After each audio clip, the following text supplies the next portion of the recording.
umbigo ainda continua sendo, né, a principal preocupação dos pais. Acontece que após o nascimento, o umbigo ele perde a função que ele tinha e passa a ser uma carne ali desnecessária, que a gente tem que tomar cuidado para higienizar corretamente, manter bem sequinho para evitar infecção. No tempo certo, né, de 7 a 14 dias, ele cai e a gente faz um curativo com álcool absoluto ou 70, que é encontrado em farmácias. E no mais, é manter cuidados de higiene mesmo. Os pais não precisam se preocupar com o umbigo. Carol Malta, quando criança, lá em São João del Rei, presta atenção, a dona Maria do Carmo, ela contratou 3 parteiras para poder, uma para cuidar de Carol Malta, duas para curar o umbigo de Carol Malta lá em São João del Rei. Que umbigão é esse? Misericórdia. Não, porque era o medo que tinha. Era o medo que tinha? Entendi. Kessia, eu quero te perguntar o seguinte, qual que seria a temperatura da água? Tem gente que tem um hábito de colocar álcool na água, não colocar. Fala pra gente o que é o ideal, o que não é bacana. Não, o ideal... Porque existem muitos mitos, muitas verdades, muitas coisas que vêm da família, muitas coisas que vêm... O teste do cotovelo vale ainda? Vale. É, assim, o mais aceitável hoje em dia. Porque... Você sabia do teste de cotovelo, Carol Malta? Porque hoje em dia, né, a questão do recém-nascido, da maternidade, virou um comércio. Sim. Então a gente acha de tudo para comprar. Termômetros muito sofisticados. Então isso é extremamente desnecessário. A gente pode usar a simplicidade no nosso dia a dia. A água é a água do chuveiro mesmo, não precisa ser filtrada e fervida como era antigamente.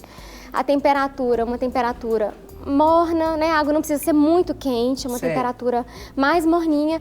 E para a gente testar a temperatura da água, coloca a água na banheira até mais ou menos a metade, porque o bebê não gosta nem de pouca água, nem de muita água, e mergulha o cotovelo na água e o antebraço para testar a temperatura. Se a temperatura estiver agradável, o seu toque está tranquilo.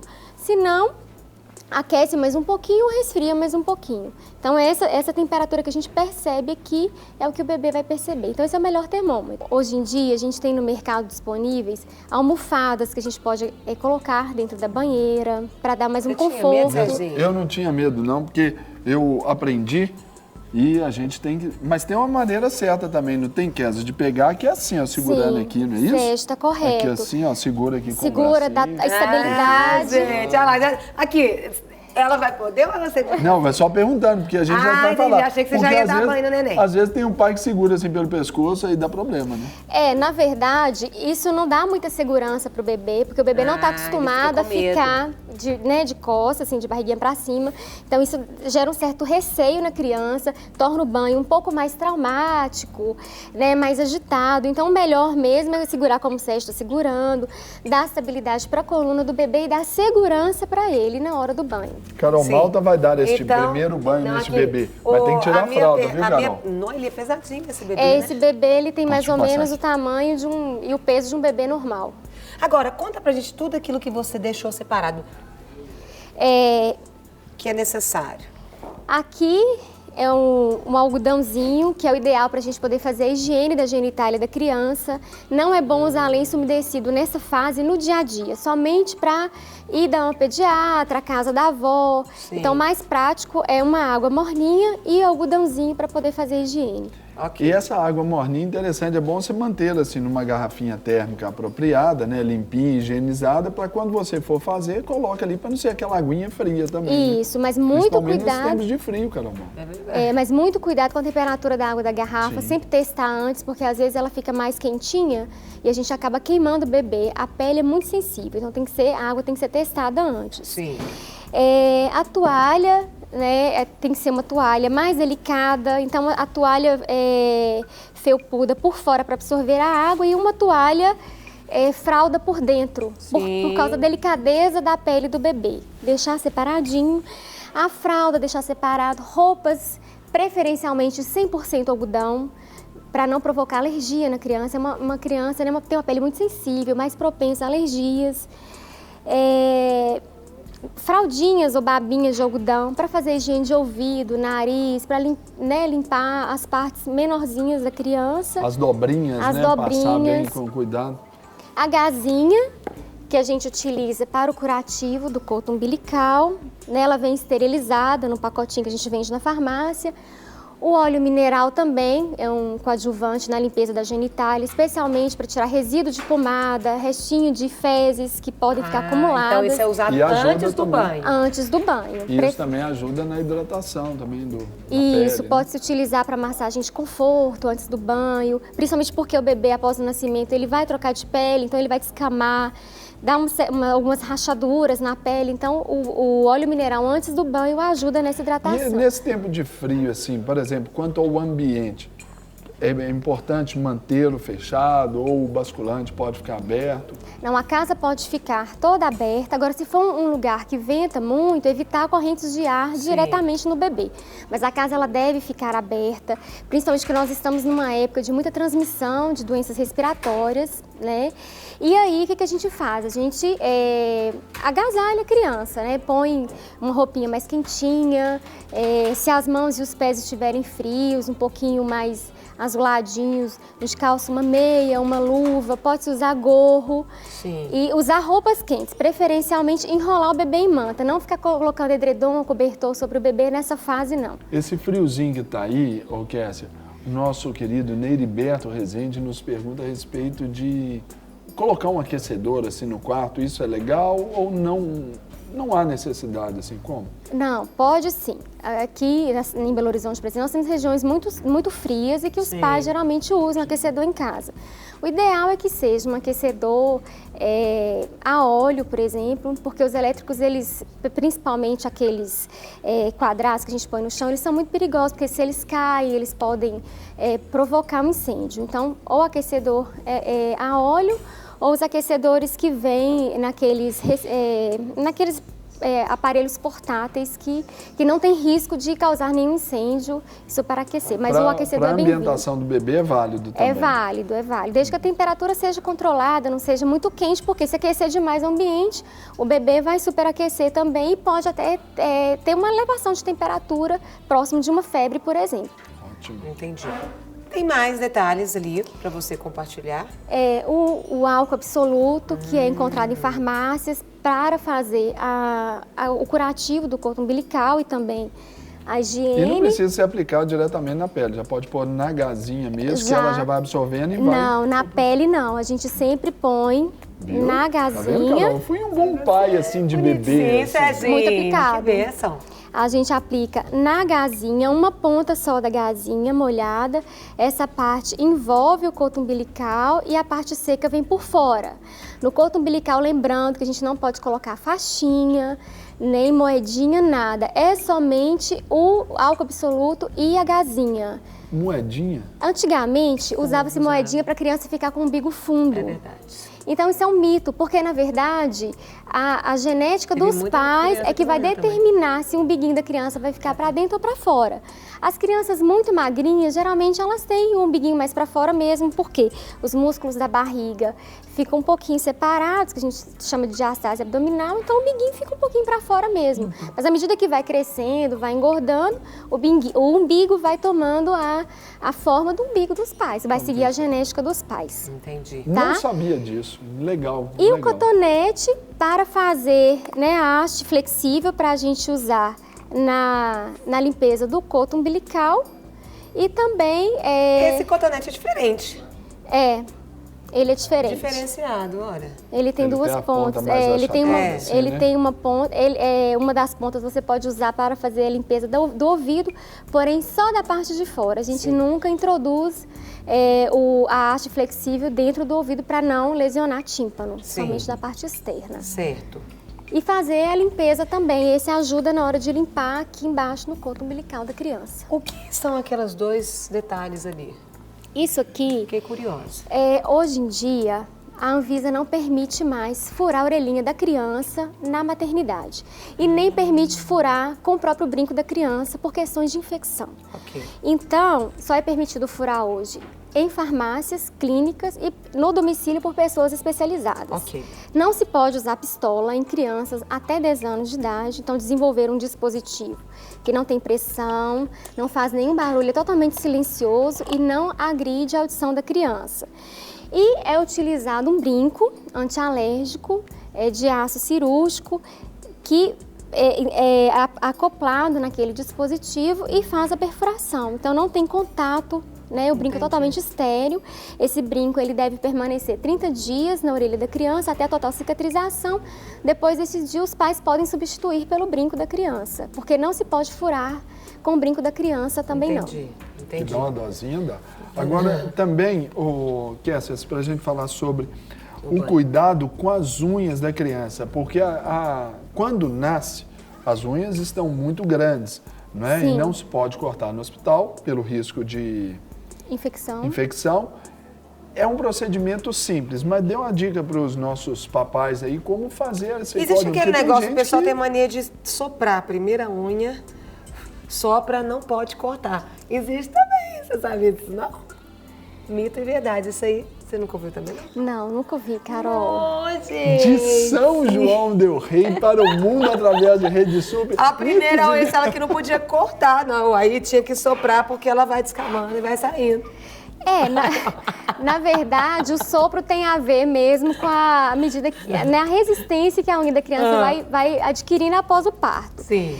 A gente não corta na maternidade por questões de prevenção de infecção e a unha ela nasce muito fina, muito delicada. Então a gente precisa esperar a alta hospitalar e aproximadamente 48 horas após o nascimento para fazer o corte.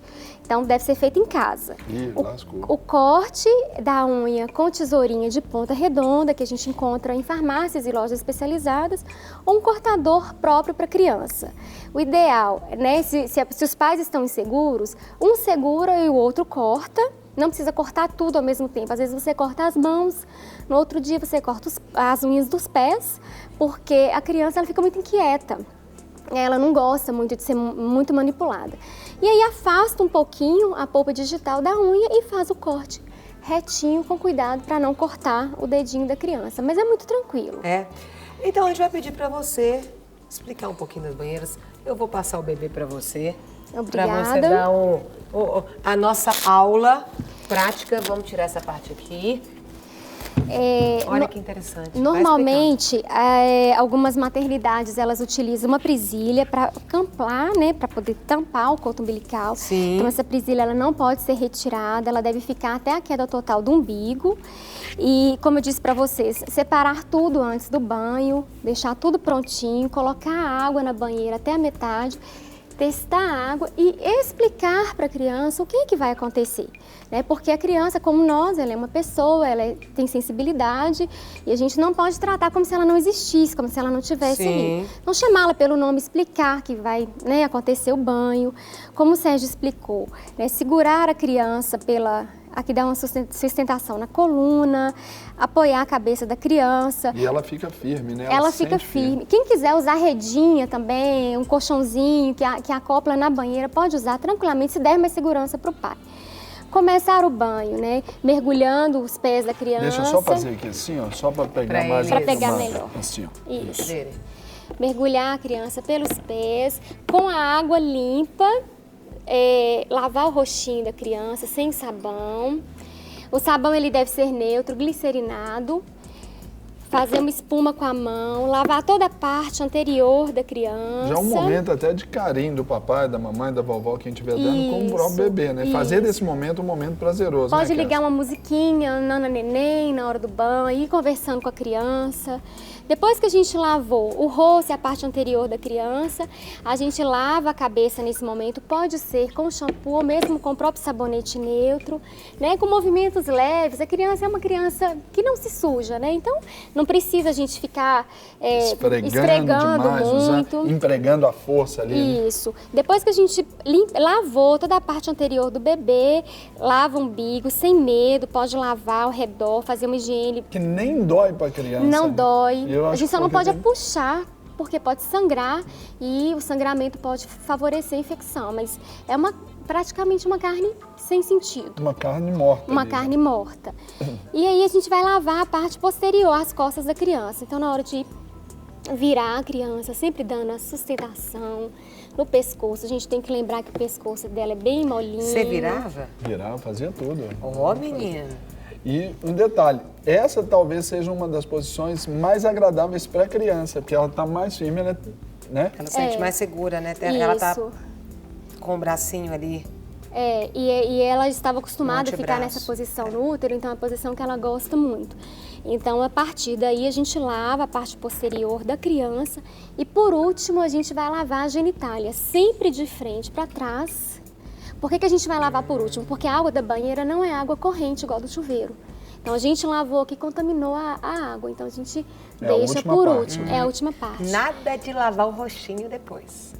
E nem de ficar virando o tempo inteiro. Lava na frente, lava atrás. Entendi. Faz Se uma for coisa... deixar brincar, pode deixar brincar um pouquinho antes, para depois, a última coisa, lavar Isso. o bumbumzinho, a genitália. E a genitália sempre de frente para trás, para não levar a sujeirinha do bumbum para frente. Certo. Né? Um banho pode ser um banho rápido, não precisa ser nada demorado. Especialmente no caso de meninas, né? Porque o risco de infecção urinária é maior nas meninas por conta da proximidade da uretra com o ânus. E aí, já deixa a toalha pronta, esticadinho, preparadinho. O banho pode ser tanto no banheiro quanto no quarto. E é só tomar cuidado com a corrente de ar.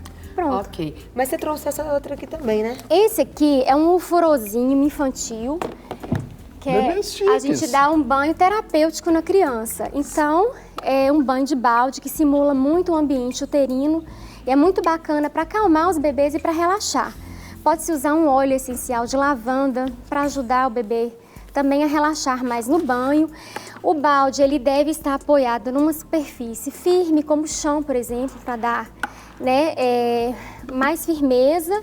Geralmente eles vêm com uma marca para a gente colocar água, mas se os pais tiverem dúvida, já deixa uma marca pronta com uma fita crepe até mais ou menos a metade, para se ter uma ideia. E esse banho ele pode ser dado já na maternidade. Sim. Logo assim que liberarem para o banho, já pode ser usado na maternidade. Enche de água também do chuveiro, morninha, testa a água da mesma forma e coloca o bebê no balde. Geralmente ele fica com as perninhas dobradas em posição fetal. Sentadinho, os bebês maiores já conseguem sentar. E aí, o que os pais devem fazer?